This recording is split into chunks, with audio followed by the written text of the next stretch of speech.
Welcome to Office Hours, everyone, where we are closing in on our 2000th show this coming Sunday.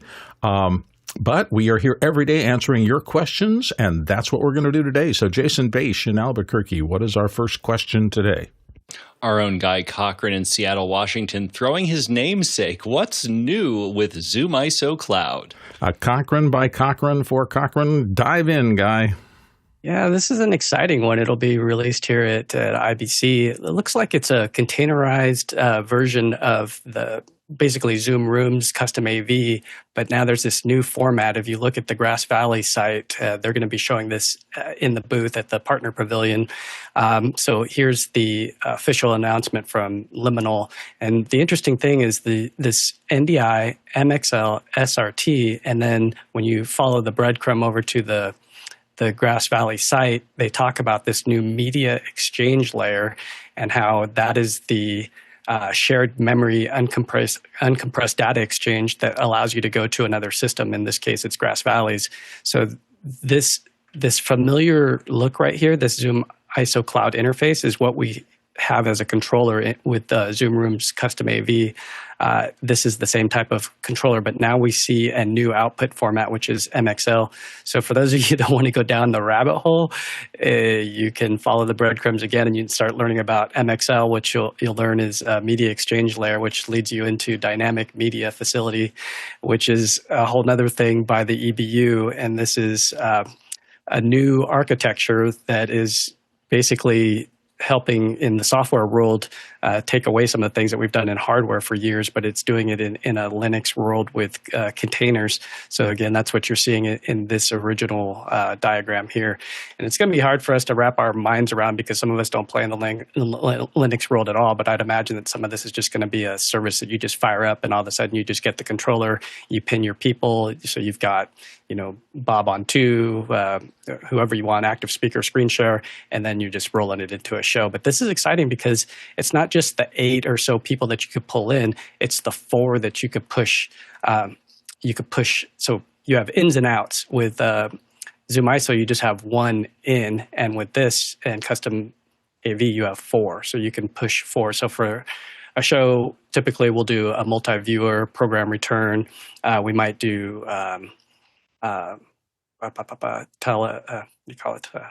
teleprompter view. So we'll have and let's see, 1, 2, 3, 4.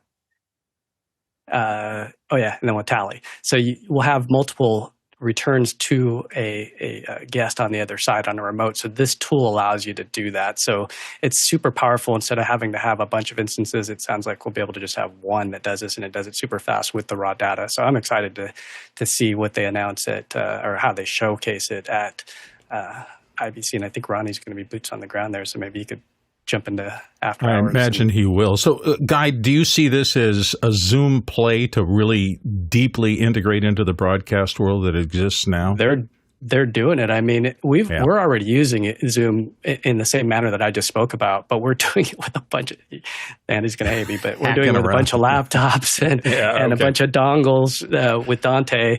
And it's last flight that I took to LA, I had to travel with 9 laptops to do what this thing could do with one box. So this is exciting to be able to do it. And I could have done it with a Mac Mini and a Sonnet, but these guys trust the pinning farm workflow and for multiple reasons. But I won't get into that. But this is the future with the whole MXL and the EBU getting behind it, and NABA, which is a National Association of Broadcasters that are implementing this new and adopting this new architecture. So it's exciting to see the industry moving forward, but also to see how Zoom's playing this huge role as being the Trojan horse that came into the broadcast industry. It's amazing. I mean, when do we get 4K HDR? I mean, 10-bit, 422, when's this coming? Because we just got to step it up. Right now we're riding at 5 megabit. All I can see next is, all right, we got stability, and if we're at a convention center, at a concert or an expo, how do we get, higher quality? When do we get to pull that dial up a little bit more for us that want to pay, $50, $100 a month or whatever for, this option? Nice. Ronnie, you're in Europe. What do you see? Yeah, so I've seen that Zoom has been creating fun tools for us to use up through the years, and this is, I think, the first time dipping it into the real professional broadcasters domain, and I'm so happy. They've decided to go with Linux as well, or Unix. So the way they have implemented this, and the way and thus far, it seems that Grass Valley is one of the big players that are able to integrate this already. So we will definitely be visiting the Grass Valley booth and might be having a talk with the people there. And I think we have a friend at Zoom that will also be there that we are in discussions with. So let's see if we can get a really cool demo up and running in after hours at least. We might have to do a recording depending on what bandwidth we get out of the IBC facilities, but at least we'll be doing a lot of recording and doing some demos and asking them really hard questions about this. So if you have questions about this technology in specific, so just let me know and I'll relay them. And not to be too self-congratulatory, but since we've been deeply involved with this show in the Zoom ecosystem since the beginning, Alex, hats off and tip of the hat to you for seeing this very, very, very early and making this show, at least in part, revolve around these technologies that are becoming so important in broadcast. Alex, what do you think? Yeah, I think that we picked the right horse. So, and you know, and the, I mean, there's not really anybody else that it even feels like is working on this. And so Zoom is so far ahead. And, you know, we always have to acknowledge Zoom supports office hours, but we've been partnered with Zoom for the last 5 years, you know, very, very closely. And it is, and there's not really anything close at this point. They just keep pulling away and keep adding a lot of these features, and I think that they're, you know, we still haven't got to Zoomtopia yet. They've won an Emmy last week. They have ZoomISO this week. Next week, what comes next? What comes next? That's all I'm saying. So, Andy moved up in the company, or at least the public-facing you know, part. but I think that, and again, I do think that this really, the DNA of all of this was acquired with Liminal, and so this is what you're seeing is Liminal's team. In fact, this stuff is being released on the Liminal site. But it is the Liminal team has just done incredible work, and I expect big things in the future, not probably the not too distant future from what they've been working on. So getting ZoomISO is, it's a game changer. I get that still there's a handful of people still pinning. Usually it's because they want to they need to be able to use other like what we would call legacy platforms, like pretty much everything other than Zoom, and so they like to keep their workflow the same. I don't know, you know, and so that, but the problem is that ZoomISO is so much more advanced than, you know, and this is as a person who started doing pinning farms in 2012. So I've been doing, you know, that's when I started doing the pinning.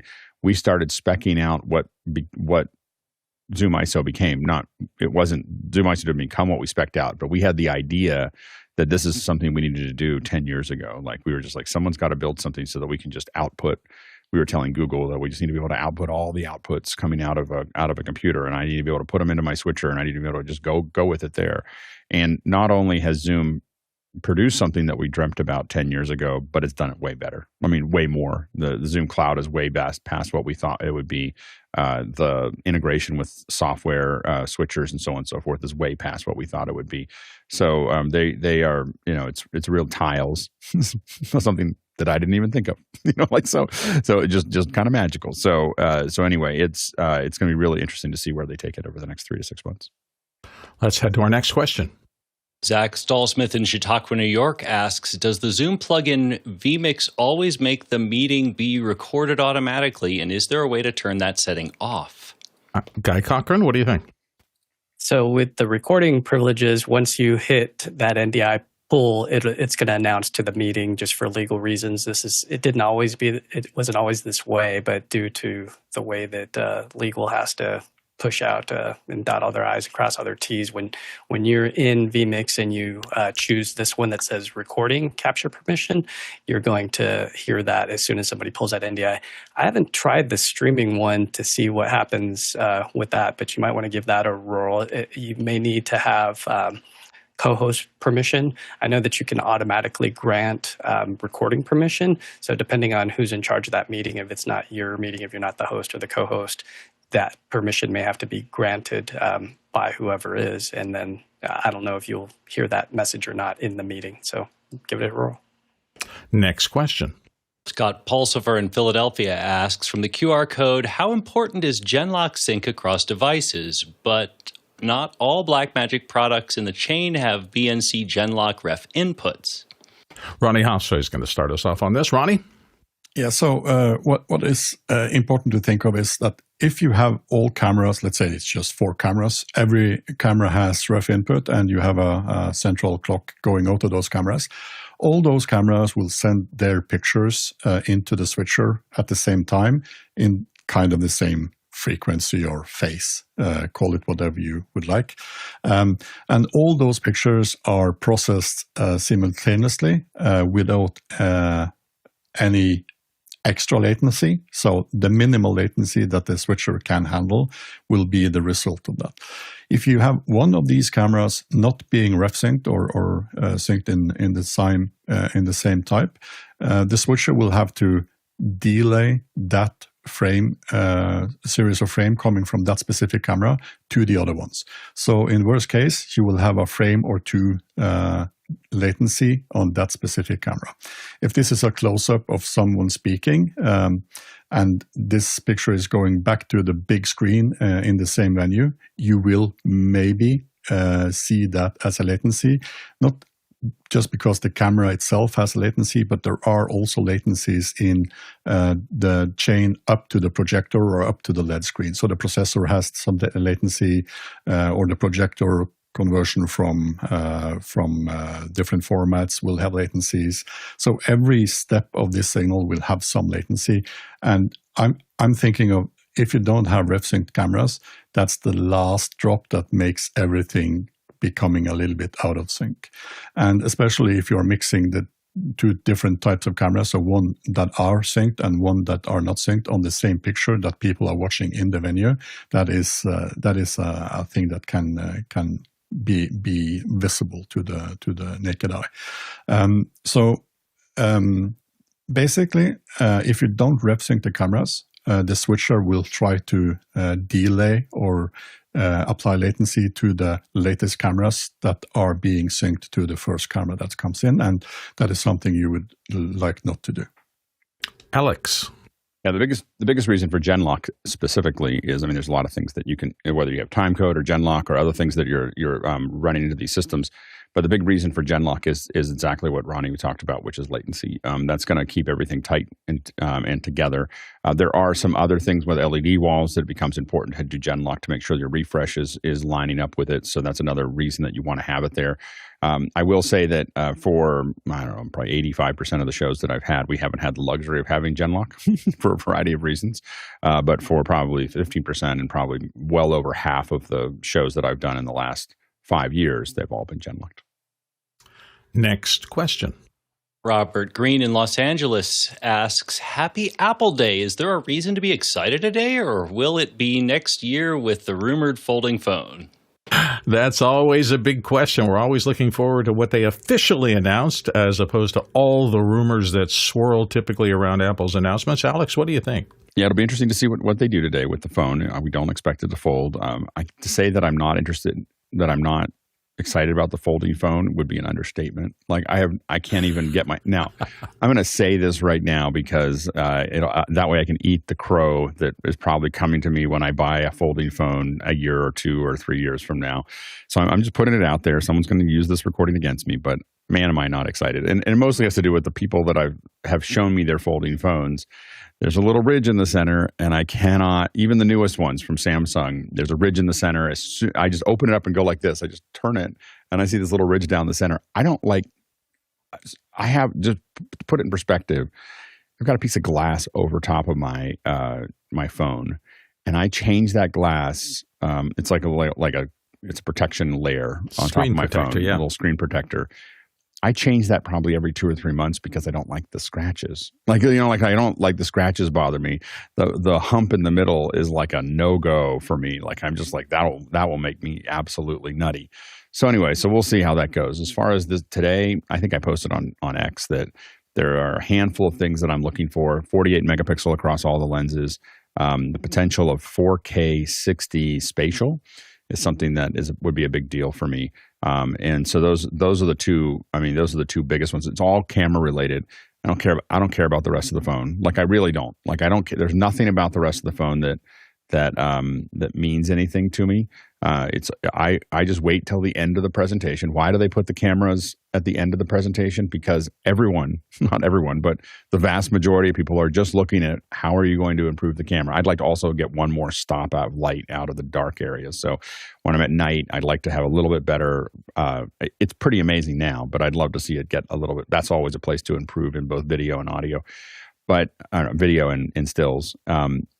But what I will say is that's my primary focus is what do you have for me lately when it comes to the camera? And so everything else, they can do whatever they want.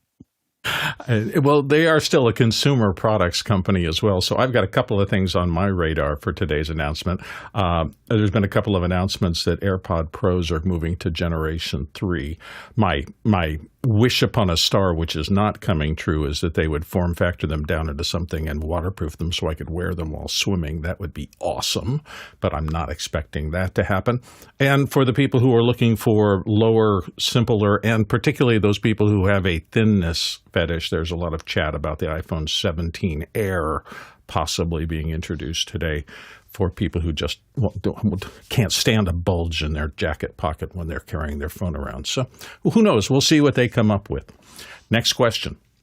Zach Stallsmith in Chautauqua, New York asks, what ended up being the audio issue with extra hours last night? Guy? Yes, I just wanted to remind everybody that this is a safe place to fail. And that feeling that you get when things are going downhill, you just got to kind of ride the wave, and how you react is what determines your character. And so we had some learning lessons last night. It was definitely some stumbling blocks, but that's one of the things is we just power through. And Grant was a good host. I noticed under fire how he acknowledged that we were having some issues and just carried on as a panelist. I was on the show last night, and it's tough to let your panelist or your talent get into that wilted flower, as Alex described, mode. You want to keep your conversation upbeat if you can, but sometimes you just need to restart as well.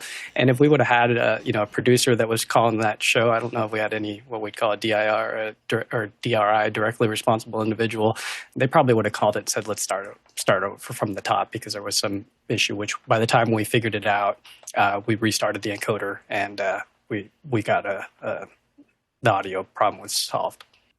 Yeah, that's one of the difficult things when you do something like we do office hours every day, and this has been astonishingly stable look at this. We're approaching 2,000 shows, and we haven't had a major failure as much as I can remember after these almost 4 or 5 years now. When you also are at the same time trying to pioneer new processes, and we've got all these different shows on different platforms, and there's so much tech behind the scenes that those of you who watch and listen to the show don't really see how complex the web that produces this show has become over time. It amazes me that we do as much as we do, but when things go bad, you just have to, I stop back and go, okay, we're trying things. We're pushing the envelope, and sometimes it does not connect. Alex, you're the person behind the scenes for all this. What's happening? One of the main reasons that we do the shows in the evenings and Sundays and Saturdays, the 5 day a week morning show, we're a little bit more risk adverse. Not completely. One of the reasons that we chose not to continue second hours is because I always felt so much stress that we couldn't have something go wrong for the second hour, so we didn't evolve. We weren't evolving fast enough, and so we took that out specifically so that we can keep testing and keep updating and keep taking chances. And so I think that part of why Monday exists is so that we can figure this out, and part of why Sunday uses the Zoom production studio so that we can figure that out. And part of why eCam is used on Thursday so we can figure that out. So we're always trying to figure out how to use these other platforms effectively. And so anyway, so that's something that we're focused on. And sometimes you'll see us figure something out in real time while you're watching. And that's what happened last night.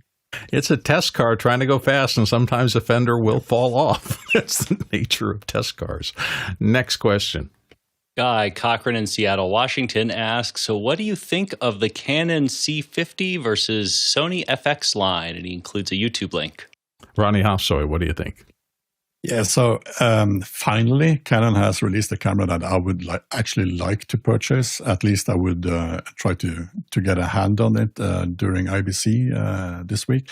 And one of the things that I see that Canon is doing now is making more compact, fully fledged cinema. We can call it cinema camera because it has a lot of functionality that tend to the cinematographers. But most of all, full size HDMIs for me is important. Full size XLR plugs is important. Of course, the big sensor and what they let's take a look here. What they call the open gate recording. It's kind of cool. You can have the big 7K sensor working for you both horizontally and vertical. It has all the recordings I would need, it's becoming a really interesting camera that I probably would be wanting to buy one of. The problem is most companies or producers or film creators, they have kind of built their own. Let's say in our company, we have a lot of lenses, and it's not easy to have lenses that are invested into because of the Sony camera line we already have, and just throw them all away and start investing in Canon equipment instead. But for those that are already having a lot of Canon compatible lenses, and that is a lot of different type of lenses, I think the road to start using a camera like the C50 is very short. And it has a lot of features that I wish that other vendors as well was putting into their smaller cameras. So it looks like it's a small, overpowered unit, and time will show if this is becoming a big success. Ronnie, did you hear anything about the suggested retail price? What price point in general this is going to be in? No, I haven't seen that. Maybe Guy can fill in on that one. Maybe we don't. I haven't seen any prices. Let's go to Alex. I just figured that you might have heard something since you were doing some research on it, Alex. Given the past, I would guess somewhere in the 6,000 to 8,000 range is probably where it's at. And so you're really looking at the head-to-head with a FX6, and with a variety of the Blackmagic cameras and Red cameras are all kind of in that world. I think that what will be interesting with the C50 is Canon has moved to the new lenses, and the challenge is that. That they also want to make sure they're making money on everything that connects to that lens system. So as they went forward, they have a lot of licensing and royalties and everything else that are related to it. And that has kind of slowed things down a little bit. Talking to some folks, that there's just not as many people jumping towards building stuff for it because of the cumbersome nature of that. And it's because you have a lot of people with old Canon lenses, and then you have people who are a little resistant to moving to the new ones. I think that this is a real challenge for Canon. I think they have to prove that they are significantly better than Sony at the same price for them to make any real movement here. And I think that's going to be a little bit of a challenge. The form factor, I think the FX6, I'd rather have the FX6 form factor, more of a box. I'm not a real big fan of I have a lot of them, because I have Blackmagic 6Ks, and we've used I have an FX30 and so on and so forth. But once I go over $5,000, I'm not really interested in buying something that has that handles like a still camera. Like, I don't really like that form factor. And so this one's a little bit more boxy, but I think they would have done better just to make it a box. Just make it a box that it's a sensor, that we can just use it that way. So it'll be interesting to see. I think that there's definitely people who love Canons. If they're using C300s or C500s or C700s, they're going to be excited about possibly using this as another camera there. I don't think what I saw in the video is going to move any needles for people who are already using Sonys, though. Next question.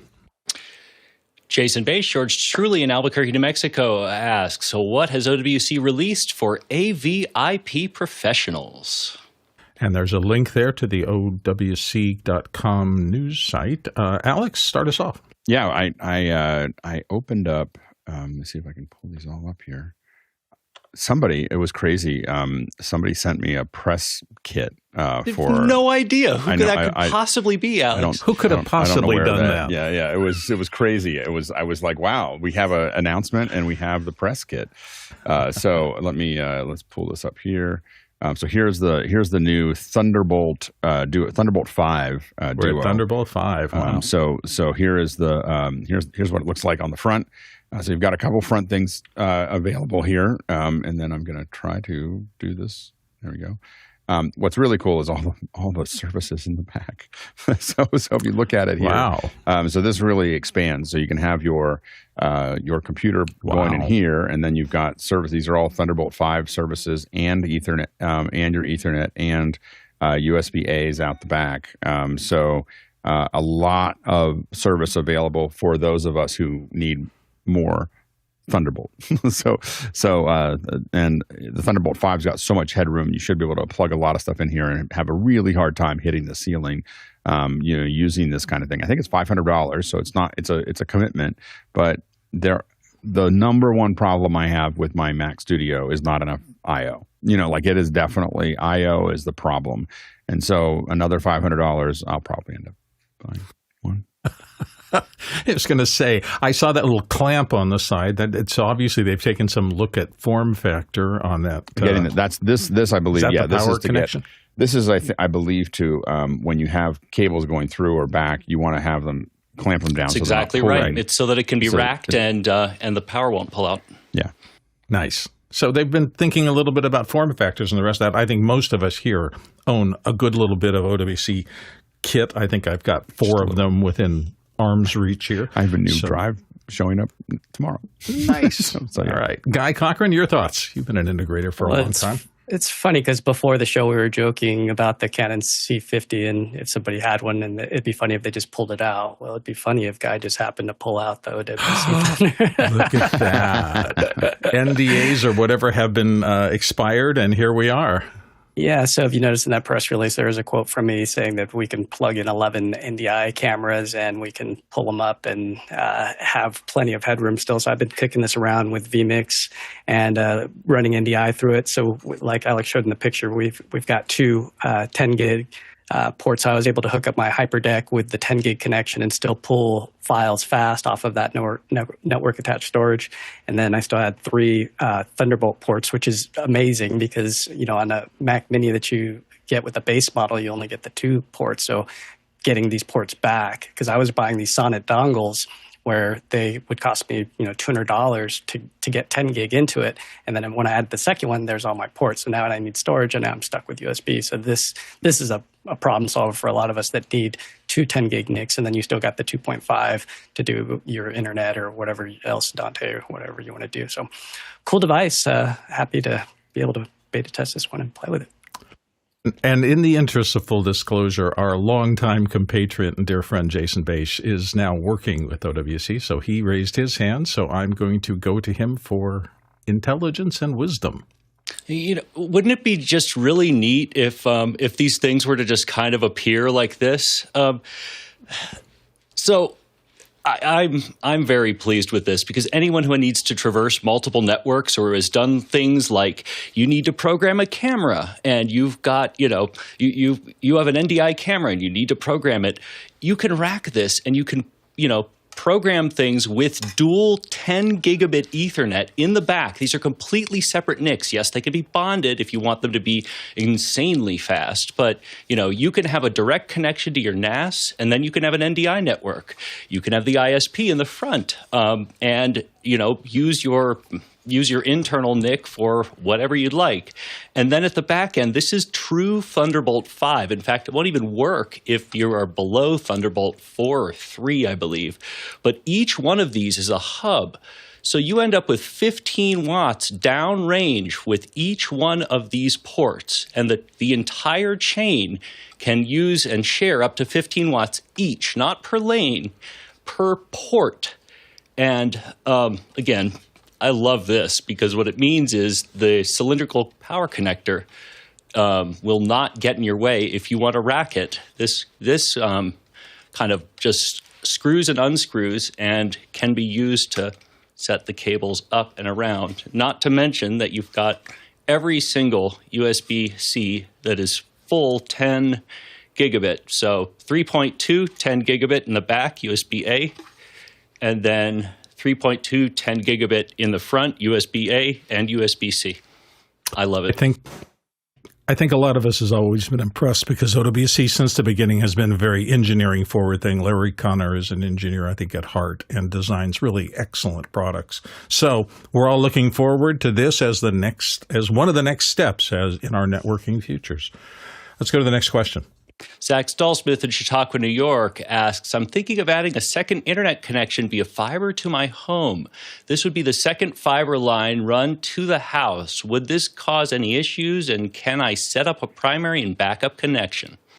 Alex, have you done this kind of dual feed thing before, and what do you think of it? The biggest issue you're going to have is just feeling very cocky about your internet connection, knowing that you just have all the bandwidth and the chances of it going down is very low. So I think that two connections, especially if you're doing professional work, I think two connections make sense. I'm waiting for Frontier to eventually arrive here someday. They give us flyers and then nothing happens. So I will get a second connection when that happens because I would do a lot of work out of my house, and so I definitely want that there.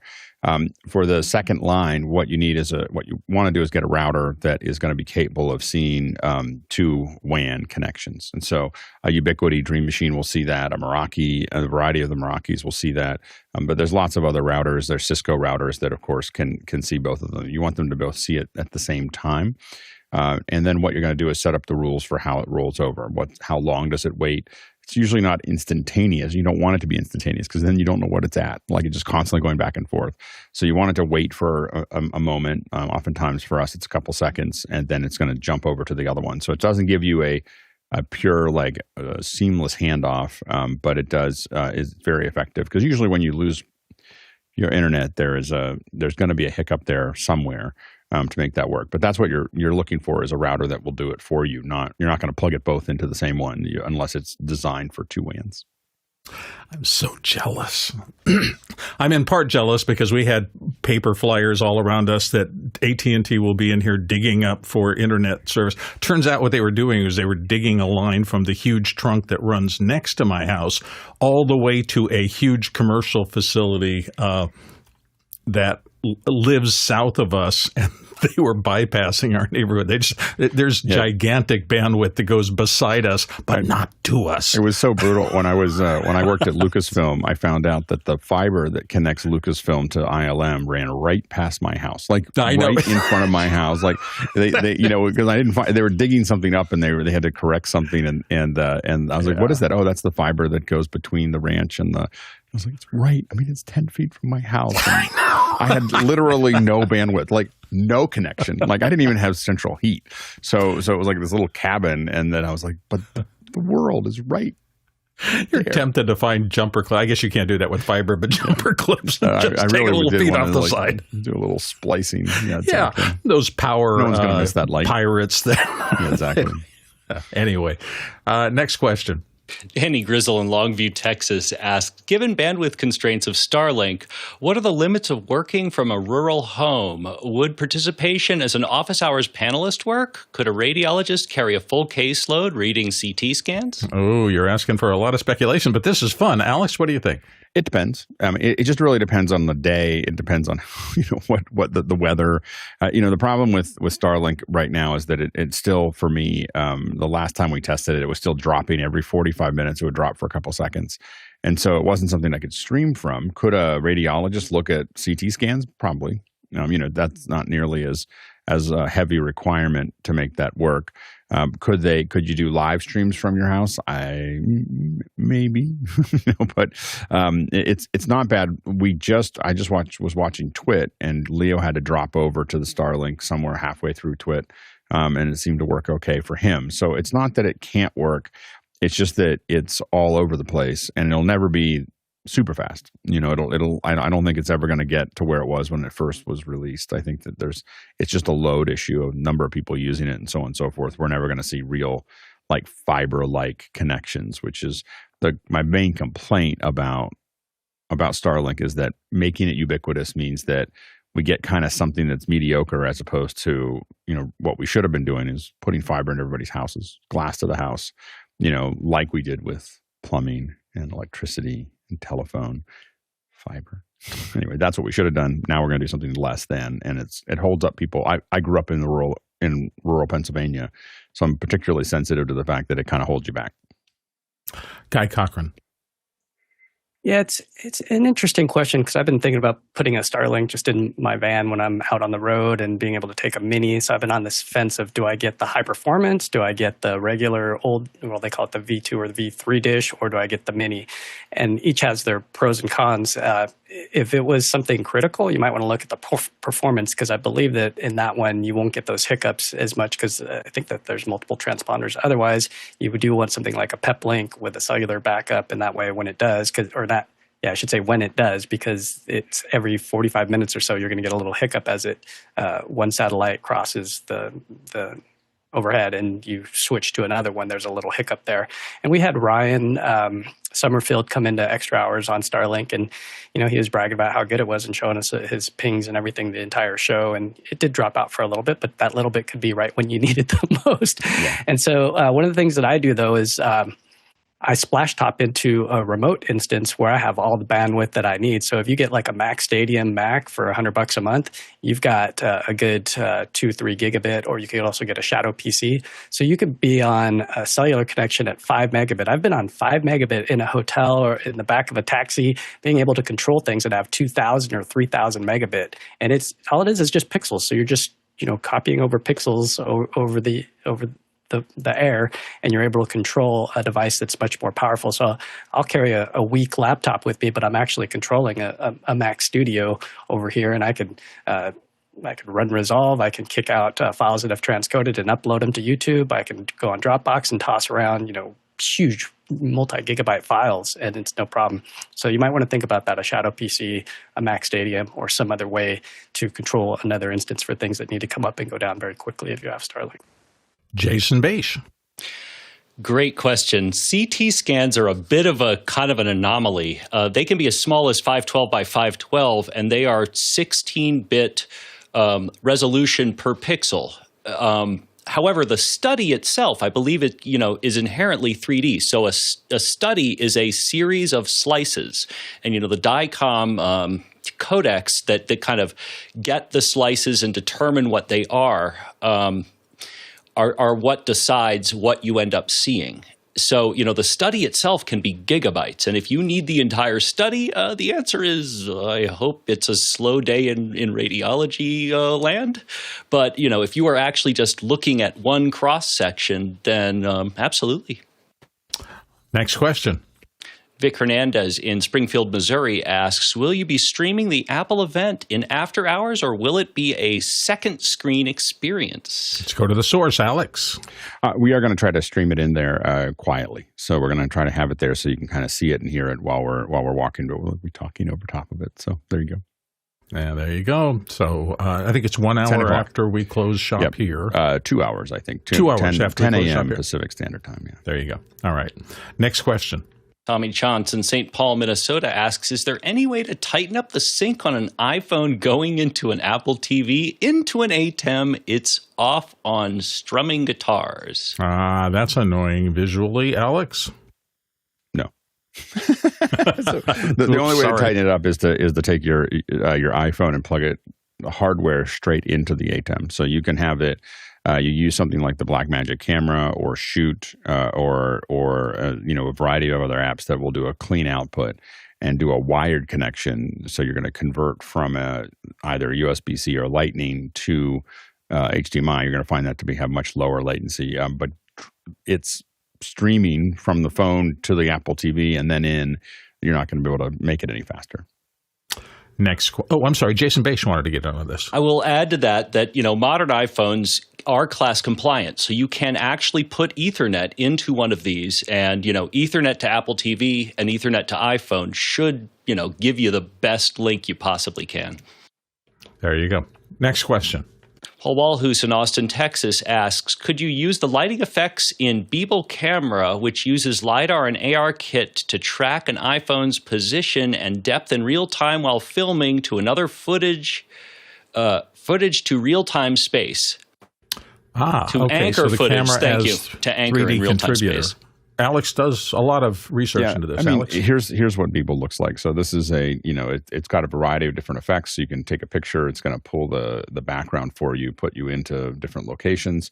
So it does do a lot of direct to Blender, which is kind of interesting there. But anyway, so there's a lot of real-time work that it can do. How well will it do it? We don't know yet. I mean, I haven't used it heavily at this point. Possibly you could do that. The data's there, and its ability to track that data and generate that data is there. We've seen other Lightcraft has been doing another app that basically ties in all of the 3D and in real time into ARKit, and they're probably a little further along than Beeble when it comes to the real time 3D tracked into space. So I would look at them as well. Next question. Roscoe Jones in Madison, Indiana asks, another reason for cutting the Lion's Song from Oz in the sphere was, quote, to prevent cognitive overload.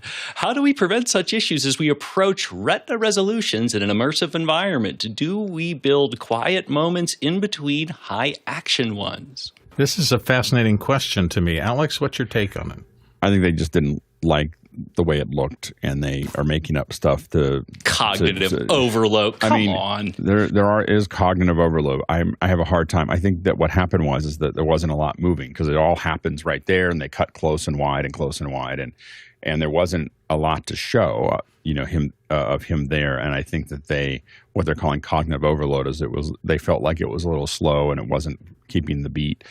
There have been other discussions about that, I think yesterday or the day before on office hours. And so I don't think there was any cognitive load issue. I think that in general, what's going to be, what's really cool is the idea of taking some of these movies and making them more immersive. The problem is that when you don't make the content, when you're converting content from one medium to another, a lot of times there's parts of it that just don't work because it wasn't designed for that. This was shot almost 100 years ago. 85 years ago, and it's not. And so it is not. It wasn't designed for immersive, and so there's parts of it that just may not work. I think that's very true. I have to say that I'm working on this audiobook now that has a multiple cast component. It's got music and it's got effects and things like that. My sense of time as a producer of these, I've done audiobooks that have been solo me, and I'm always cognizant when I'm just using my voice to try to keep the pace up because I don't want big gaps between anything, because usually it's somebody exercise and I'm in their ear and the story needs to move on. As I've added these other elements, which is a little bit analogous to this, now suddenly you're in a big sphere 3D space and you've got a lot of things you can look at. I find I change the pace of certain scenes because I know I'm going to have other elements. This is just interesting to me how the environment you're working in can change the pacing required for a stream of content really pretty specifically. So I'm trying to learn about that every day. That's interesting to me. Let's get on to our next question. Coming in from the QR code, Patrick Hinman in Longview, Texas asks, you may have worked on a mayonnaise commercial and didn't know it, and includes a Facebook link. I want my money if I worked on a mayonnaise commercial. Those are big companies. Alex? Yeah, so the question is whether it's Japanese mayonnaise or just regular mayonnaise, because the Japanese mayonnaise is so much better. So anyway, so the don't use the regular Hellmann's when you could use, or real when you could use good Japanese. Kewpie's where it's at. We're going down a dark hole here because I just had a corned beef sandwich and I used mustard with pickles in it. First time in my life, and I was shaking. So the inside joke, they show someone here saying, like, what are you working on? And he says, oh, I'm working on a mayonnaise commercial. There's an inside joke inside a production of saying that you're working on a mayonnaise commercial if someone asks you, because you're under NDA, you can't say what you're doing. So instead of saying, I can't tell you, they just tell you, I'm working on a mayonnaise commercial. And if you're in the industry, you understand that they're just telling you, I can't tell you. If you're outside the industry, you might actually think that they're shooting mayonnaise and you don't understand why. There's a guy in a gorilla suit talking about mayonnaise, and you'll spend the next year waiting for that commercial to come out. It's not going to come out. Never does. Fun. Next question. Rion Smith in Trinidad, West Indies, Trinidad and Tobago asks, what's the simplest way to do Zoom type events? I noted we have a new ZoomISO option. How would we simply do a public event via Zoom? Well, that's a small question. Alex? Drum roll, please. Drum roll, please. We're about to bring our favorite answer to the forefront. It depends. It depends. We don't know. You have to decide, okay, so is it a hybrid? Is it a physical event? Is it a virtual event? Is it how many people are going to be there? Is there only one location, or is there multiple locations? How many people are you going to bring in from offsite versus onsite? So the ZoomISO, I think, is the toolkit that a lot of us use for whatever we're doing. But it really depends on what you have to do and what you're trying to communicate. We see more and more. I think we're going to see a lot of virtual events over next year during the elections, because it's a great way to engage lots of voters at one time. So you're going to see an expansion of that. But how you do it and how you do a public event really depends on what the resources that you have and what you're trying to do, whether it's virtual, in person, or a hybrid. Ronnie Hofsoy. Yeah, I don't think it's simple, but the new ZoomISO Cloud, which is meant to be run in the cloud on more expensive production equipment, is not probably the easiest way to do it. But one way I would think of this, Rayan, is if you have a public event going on in the city or around a given area with a good 4G or 5G connectivity, just throw out a lot of phones, have them all connected to a Zoom meeting, and then do the production either in the cloud, or you use something as ZoomISO on your on-prem control room or wherever you are producing this from, or use what Alex just said with Zoom rooms, etc., in the cloud if you do a cloud production. That way you can have a lot of camera angles coming into this Zoom, and you can do your cutting as you normally do with a lot of cameras coming into your production. Tony Mobley. Oh, I'm sorry. Next question. That's my line, Bill. I suddenly slipped into reader mode. My apologies. Tony Mobley in Newnan, Georgia asks, am I asking for trouble if I take Zoom H6 and make it a mobile audio unit to replace it with the Scarlett Audio? Jason Bache. We're going to have to go right back. Apologies. It's okay. I've done this in a pinch, and it can be a little bit painful. Yes, it can be done, and it's tricky. Okay. Alex Lindsay, your thoughts? You can. Just make sure that you have Mickey on speed dial for your Scarlett, because it's not going to be me, because there's literally no piece of hardware that has taken more time out of my life than the Scarlett. So I'm kind of a bitter. I think I have a lot of Focusrite stuff that has been huge. The Scarlett I find to be fiddly and unstable. so I it's working 1 minute and then it's not working. The problem is it's not in front of me, so I don't know what's wrong.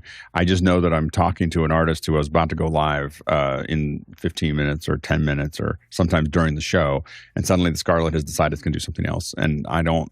It's not rock solid. So, in my opinion, Mickey seems to be a Scarlett whisperer, so he's quite happy with it. But I would not put a Scarlett into my pipeline by choice.